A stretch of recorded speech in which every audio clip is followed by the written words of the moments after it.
Indian tradition, foreign tradition.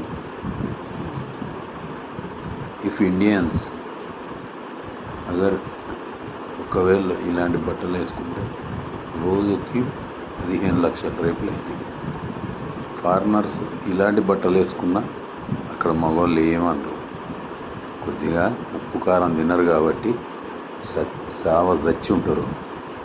మన దగ్గర నిండుగా బట్టలు వేసుకున్న రేపులు అయితేనే ఉన్నాయి. అందుకే ఆ కంట్రీలో అంత తిప్పుకొని తిరిగినా ఎవడూ పట్టించుకోడు.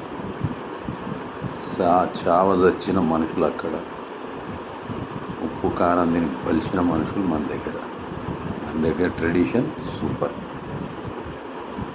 ఆ ట్రెడిషన్ మన దగ్గర ఉంటే రోజుకి లక్షల్లో రేపులు ఉంటాయి. అయ్యా బాబోయ్, మన వాళ్ళు తట్టుకుంటారా? మన ట్రెడిషన్ గ్రేట్, మన ఇండియా గ్రేట్.